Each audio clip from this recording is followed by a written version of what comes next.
Mu vyigwa ngize imisi ntanga haguma hagaruka ijambo agasuzuguro. Twikure agasuzuguro mu kwiga ururimi rw'icongereza. Voilà, umugambi twawise twikure agasuzuguro. Tuvuze yuko bishitse ukaba uriko uravuga icongereza kikakunanira, ukumva ibintu ingene wobivuga, ingene wobitondeka bikanka, voilà, urasuzugurika. Rero aka gasuzuguro hariho abantu bagatahura mu gutwengwa konyene, nukuvuga ngo batahuye agasuzuguro mu buryo bubayabaye, ariko aka gasuzuguro mvuga umurundi agirirwa ahashitse hose mu bice byo kw'isi bavuga mu icongereza. Aha ndavuga umurundi atazi icongereza. Aka gasuzuguro karababaje, kandi si agasuzuguro gatoye, n'agasuzuguro mu buryo bwagutse. Aka gasuzuguro abantu bazi icongereza mbere nta n'ivyo uzokumva bakubwiye, bo barihorera kubera babazi yuko atangorane bafise, aho bashitse hose bararengana, ico bagomba kuvuga barakivuga, nta ngorane bafise. Ibi rero ntavyo bazokubwira, ariko jewe uno munsi nagomba ndavyubahuke, ndakubwiza ukuri ubwo munyanke mugabo uko kuri wakumvise. Voilà, rero kubona twihaye umugambi wo kurwanya agasuzuguro tukagahera mu mizi, ni ngombwa rero ndababwiza ukuri, ndababwire n'ivyo mutagomba ko ndababwira, ndababwire ivyo abandi batubahuka kubabwira. Voilà, kumbure bobo babona yuko atangorane bifitiye. Iyo umuntu rero ariko arakuraba n'agasuzuguro, akuraba nk'uyu mugabo, urabibona uriko uravuga icongereza ukavuga icongereza, akakuraba nk'uko uravuga uti uyu muntu yangaye kabisa. Ngoma ndababwire ubusuzuguro 45, 40 na bungahe na butanu umurundi atazi icongereza ashobora kugirirwa ahageze hose kw'isi, mu bihugu bivuga icongereza. Si mu bihugu bivuga icongereza gusa, n'ahabari ataratembera canke atariyunguruza birashobora kumugirako ingaruka mbi. Ubwo busuzuguro 45 rero nibwo ngomba ndabagire ku muriri. Niyo wumva rero hari ico ushobora kugushikira muri ubu busuzuguro ngomba mvuge, ucunyaragasa wige. Niyo ibi ngomba mvuge wabirenza ku ruhu rw'amazi ukihorera, voilà, ibizogushikira muri ibi 45 ngomba mvuge, jewe ntibizondabe, ntibizonkwirikirane, jewe ahanje nzoba mpejeje. Ubu butumwa rero mu bumpera umurundi wese ibi bintu avyumvirize, hanyuma yihitiremwo kwiga icongereza canke kukireka, kubandanya yinywera agacupa canke kwiga, kubandanya yikorera ibindi bintu canke kwiga. Voilà, ace yihitiramwo wenyene. Agasuzuguro ka mbere abantu bazi icongereza canke bacumva badashobora kukubwira, mbere bidakenewe nuko boshobora kukakubwira. Voilà, ufashe urugendo ushitse ku kibuga c'indege, kuri aeroport. Voilà, agasuzuguro ka mbere ntiwumva ivyo bariko baravuga, utangura kuja guparapara ubaza abandi mbega aho mwumva bavuze iki, gose murambwira basha. Voilà, wiyumvire rero uri kumwe n'abantu musanzwe mutavugana ururimi rumwe, canke abantu usanga bibereye mu vyabo nyene, ubabajije uba uriko urabagora. Voilà, abo bantu nk'abo barabaho.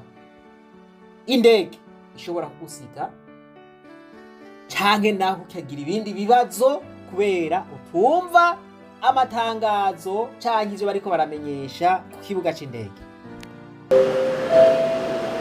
Final call for boarding. Final call for boarding for the last remaining passengers.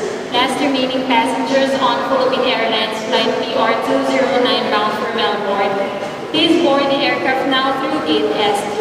This is your final call. All aboard, please. Ladies and gentlemen, we have just landed at Mactan Cebu International Airport. Welcome to Cebu.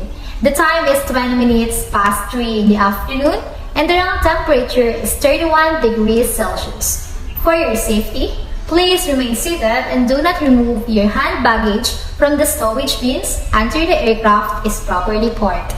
On behalf of Dynasty Airways, with Captain De La Proso, First Officer Cardenia, and the entire crew, I would like to thank you for flying with us. We hope to see you again in one of your future flights. Once again, thank you and enjoy the rest of the day. Mabuhay! Ivyo vyose barabivuze, nta kintu na kimwe wumvise, wibereye ngaho gusa. Akasa agasuzuguro ka mbere. Okay. Agasuzuguro ka kabiri. Ushobora kuzimira kubwo kudatahura ico bavuze ku kibuga c'indege. Voilà, ako n'agasuzuguro ka kabiri. Agasuzuguro ka gatatu, kudashobora kuzuza formulaire ushitse kuri aeroport. Ivya visa n'ibindi bipapuro. Ukabanza guparapara bo muri kumwe ngo bakuzurize, bagufashe gusoma. Voilà, akana kandi gasuzuguro. Agasuzuguro ka kane, guhagarikwa n'abakozi bo ku kibuga c'indege kubera utakurikije amategeko. Bivuye kuki? Kubera ukutamenya ibintu ntiwasomye, winjiranye ibintu utabizi kandi byanditse ngaho. Voilà, kubera utazi gusoma, naho wobisoma ntuzi ivyo ari vyo, ikibazo baragufasha. Kana kandi gasuzuguro.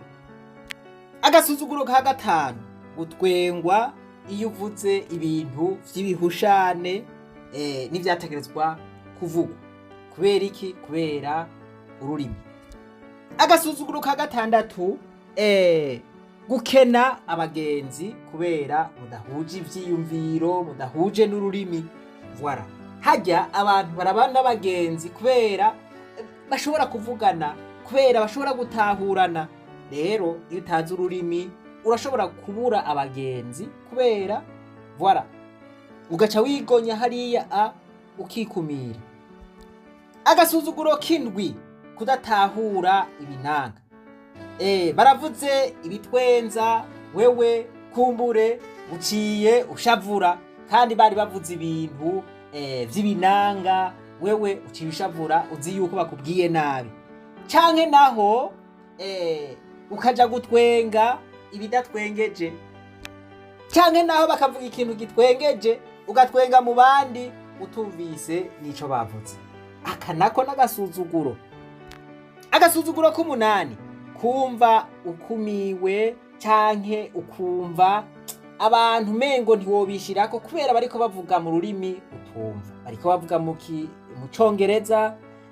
Wewe rero ugaca wumva umengo baragukumiye kubera batariko bavuga ururimi wumva. Agasuzuguro k'icenda, uravuza amajambo, usanze uvuza amajambo atiyubashe, amajambo atavugwa cyane abantu bakoraniye. No mu Kirundi murazi yuko hari amajambo ushobora gukoresha ugasanga urambaye ibara, ugasanga uvuza ibintu biteye isoni, ugasanga uvuza amajambo ateye isoni. Amajambo yose rero sayo kupfa kuvugira hariho hose umwanya wari wo wose. Iyo utazi ururimi rero urashobora gusanga uvuza amajambo atabereye imbere y'abantu. Voilà. Ako kakaba kabaye agasuzuguro. Agasuzuguro k'icumi ni ugutakaza amahirwe y'akazi wari kuronka uri muri interview. Voilà, barakubajije muri interview ukurahiganirwa akazi n'abandi. Voilà, gaciye kaguca mu mwanya w'intoki kubera iki? Kubera utazi ururimi. Aka nako n'agasuzuguro kabi.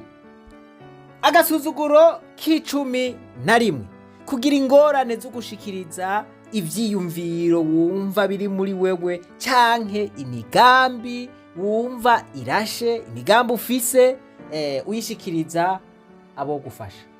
Nukuvuga ngo ivyo bikakunanira, waja kuvuga ururimi ukagoba, ugasanga ushoboye kuronka ubufasha wari wifuza kubera intambamyi y'ururimi. Ako nako n'agasuzuguro kabi.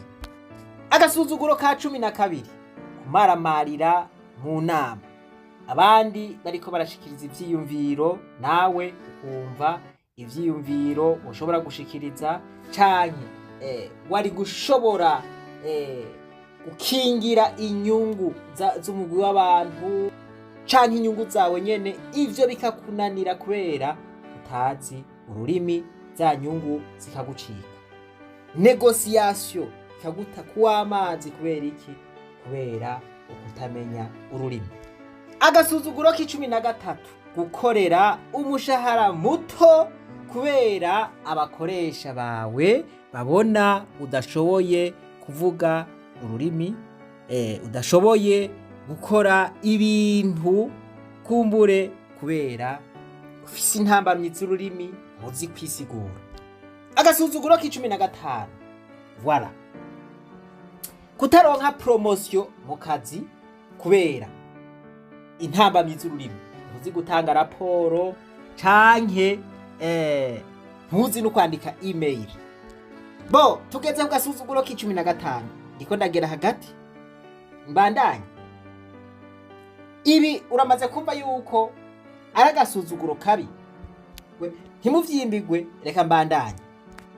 Agasuzuguro k'16 kugira ingorane zo kunegosiya n'umuntu hari muri business, voilà, kugira ingorane zo gusigurira umuntu ubwiza bwaco, akamaro kaco mu rurimi rw'icongereza, voilà, amahera akakujana kubera vyakunaniye. Akasa agasuzuguro. Agasuzuguro k'18 gutakaza abakiriya vamakungu kuko mudashobora kumvikana mu rurimi. Akasa agasuzuguro. Agasuzuguro k'19 gusinya amasezerano udatahura bigatuma ugira uruhombo. Akasa agasuzuguro k'abantu b'Imana. Agasuzuguro kagira 20 guhendwa n'abanyamitwe, bakakubwira iki kintu ni originale, iki kintu kimeze uku na kuriya, kubera ba profise ukutamenya ururimi kwawe. Akasa agasuzuguro. Agasuzuguro ka 21 kudashobora kumenyekanisha ivyo usanzwe ukora abandi babimenye kubera intambamyi y'ururimi. Akasa agasuzuguro. Agasuzuguro ka 22 uri umuntu w'umutegetsi ukavuga ibintu bidatumbereye, uri imbere y'abandi bategetsi, abantu bakabura iyo bakwigwa, bakarya ivyatsi, bakarondera iyo binyegeza bakahabura. Akasa agasuzuguro. Kubera iki? Kubera intambamyi y'ururimi. Agasuzuguro ka 23 warugiye gukingira canke warugiye kudefanda inyungu z'igihugu, inyungu z'abantu benshi, inyungu z'umugwi, inyungu z'umuryango, inyungu za societe, ariko kubera utazi ururimi baciye baguha umwenterprete. Nukuvuga ngo wowe uzotahura ivyo umwenterprete agomba yuko utahura, agomba yuko udatahura arabikora, voilà. Iyo rero bariko barakwenterpretera hariho ibintu vyinshi bitakara, vyumvikana yuko na vya bindi warugiye kudefanda udashobora kubikora nk'uko vyategerezwa. Aka nako n'agasuzuguro. Agasuzuguro ka 24 kudashobora kwisigura mu gihe ugiye kurondera visa, ugiye kurondera izindi mpapuro zikomeye, bigatuma uzibura, voilà. abenshi baba bazibuze kubera kunanirwa kwisigura mu rurimi. Ubu hoho murazi yuko kugira uje muri Amerika ntuzoshobora kugendayo utazi kwisigura mu rurimi rw'icongereza. Ibi naho ntokwirirwa ndabigarukako. Aka nako n'agasuzuguro. Agasuzuguro ka 25 kuja muri sentare. Aha abari mu bihugu bivuga icongereza barabizi. Kuja muri sentare ugasanga barakwemeje ibintu kandi utabikoze, ugasanga uravyemeye kubera iki? Kubera kutamenya ururimi. Aka n'agasuzuguro. Hari abantu benshi bari mu busho kubera iki? Kubera vyananiye kwisigura kandi batakoze amakosa. Agasuzuguro ka 26. Gusigurirwa canke kuja mu rusengero bigasaba yuko bagusigurira mu rurimi rwiwawe, ugasanga uri kusigurirwa n'umuntu atabishobora canke naho yo gusigurira ugasanga utahanye ijambo atari ryo, ugasanga ntiwize no kwiga, ntiwafashijwe nk'uko abandi bafashijwe. Aka nako n'agasuzuguro. Agasuzuguro ka 27.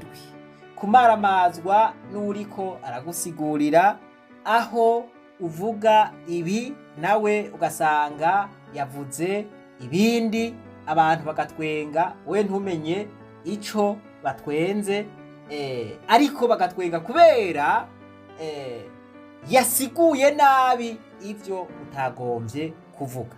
Ugasanga uramaramaye, yavuze ivyo utari wavuze.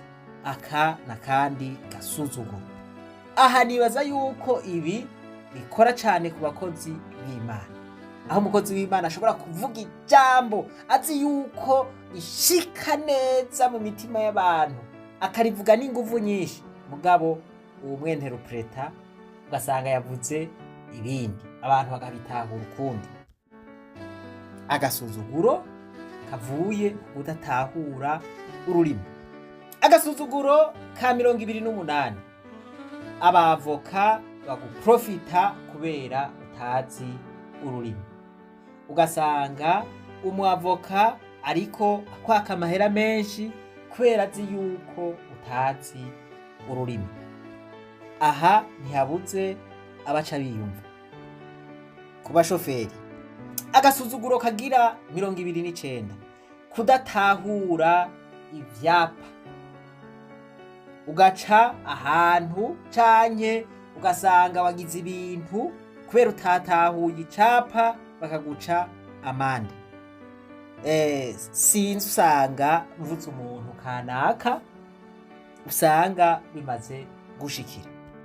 Aka nakandi gasuzuguro. Agasuzuguro kagira 30. Turacari ku bashoferi. Kudashobora kuvugana n'umupolisi ajejwe uruja n'uruza, ugasanga araguciye amande kubera iki? Wananiwe no kuvuga, wananiwe no kumvikana nawe mu rurimi. Voilà. Aka nakandi gasuzuguro. Agasuzuguro ka 31. Kuzimira kubera kutamenya ivyanditse ku vyapa, canke kubera kutamenya gusoma ivyo GPS twandikiye. Aka kakaba akandi gasuzuguro. Agasuzuguro kagira 32. Kutamenya gutahuza canke gutahura aho umukiriya agomba kuja canke ico umukiriya agomba. Aho uri nk'umutaximen. Voilà. Ugasanga uwo mukiriya aragucitse, yagomba kugira kuruse nyinshi, ariko kubera mutumvikanye mu rurimi ayo mahera akagucika. Aka nakandi gasuzuguro. Tuje kwa muganga. Agasuzuguro ka 33. Kudatahura ivyo muganga ariko arakubarira, ugaca ufata imiti nabi hanyuma ukamererwa nabi. Aka kakaba kandi gasuzuguro. Agasuzuguro ka 34. Aka koko ni kabi cyane. kudashobora gusigurira muganga ingene wiyumva, ingene urwaye, ingene ubabara. Aka n'akandi gasuzuguro. Agasuzuguro ka 34, kumaramara ubona abaganga bariko bavugana babuze ingene bakuvura kubera utababwiye ingene, donc kubera mutumvikanye mu rurimi, bakavuga bati none bashe tumuvure gute. Voilà, wowe ukaguma wigirira udusinye gusa, none wabara indani, wabara ku mubiri hejuru, bo bikabacanga. Aka n'akandi gasuzuguro. Agasuzuguro ka 35, gusinya impapuro zo kwa muganga utazi birimwo, bigatuma utanga amahera menshi. Ivyo bikagenda uko kubera iki? Kubera utazi ururimi. Akasa kandi gasuzuguro. Tuje mu vyo gukota amazu.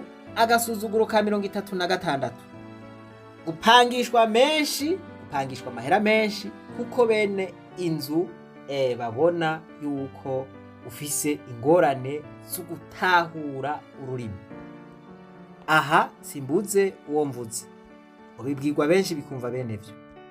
Agasuzuguro kagira 37, gushika ahantu bariko baradandaza ivyo ukeneye, wagenda kubera babona ufise intambamyi z'ururimi, ikintu bariko barakidandaza 5,000 bagaca bakidandaza 15,000. Aka sakandi gasuzuguro. Agasuzuguro ka 38, kuriha amahera menshi ugiye gukoresha imodoka kuba mekanisiye.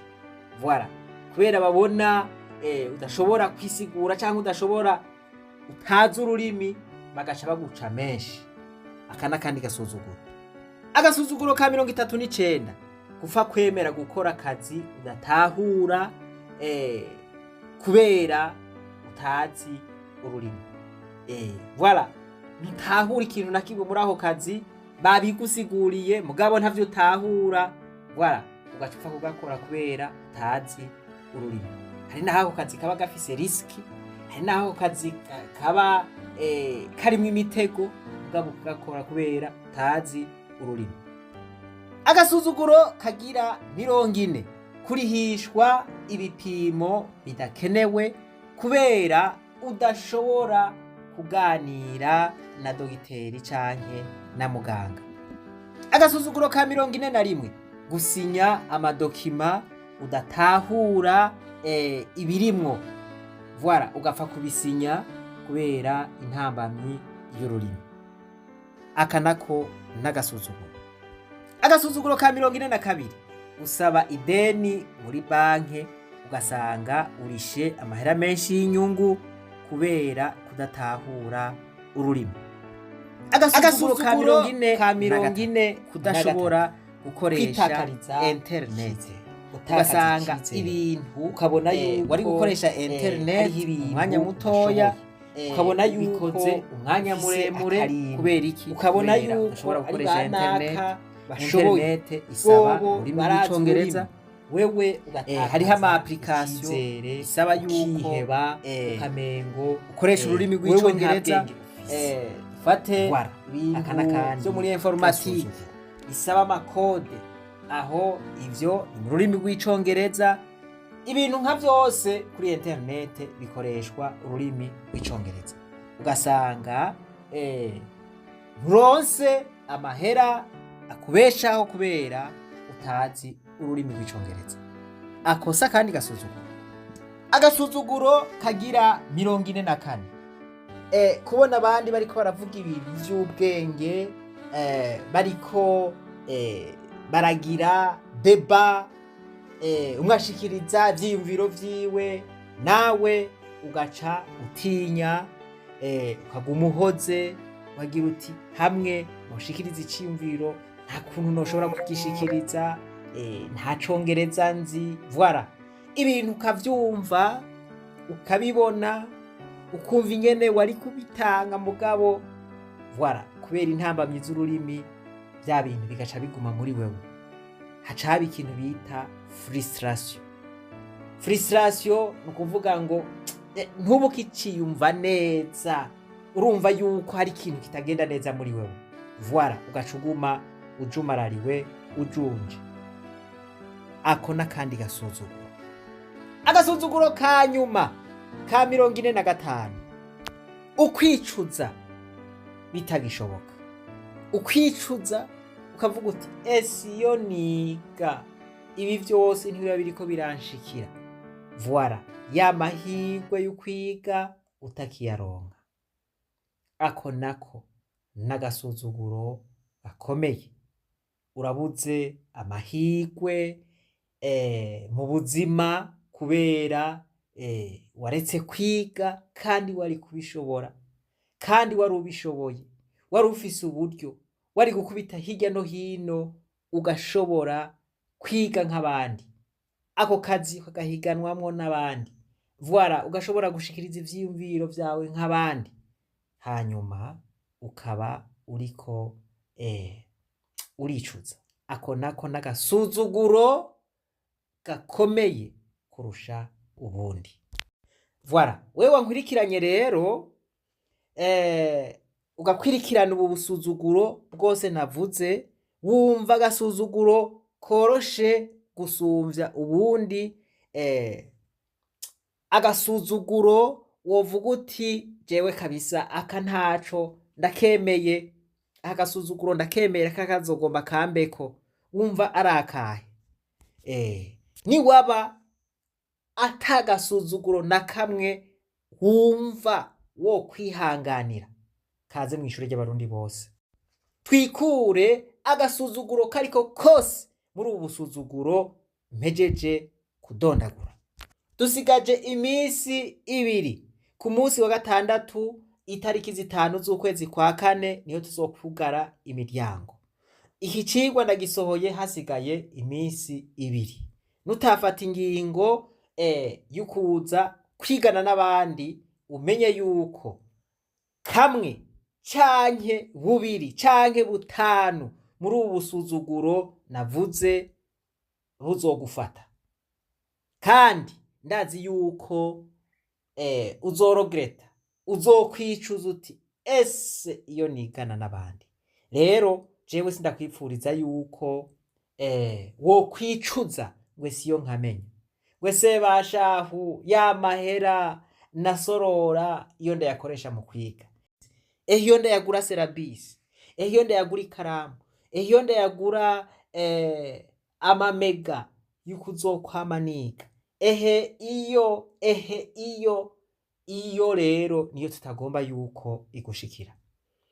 Nibaza yuko nagerageje, turasubiye kubaha kaze, ubu butumwa mubushikirize umurundi wese yumve ubu busuzuguro 45, yumve agasuzuguro koroshe muri ubu busuzuguro navuze, kuko aho gasuzuguro azobabonye ko koroshe niko kazomushikira adashimye kwiga, adafashe ingingo y'ukwiga. Agasuzuguro namwe mubona yuko noba nibagiye ko barakahe, nimukavuge muri commentaire. Imana nibahezagire ibakureko agasuzuguro kariko kose. Reka twibananize rwa rugendo rwacu maze tugaruze umunezero Satani yatunyaze. Umuntu atarashika mw'ishure ry'abarundi bose turamuhaye kaze.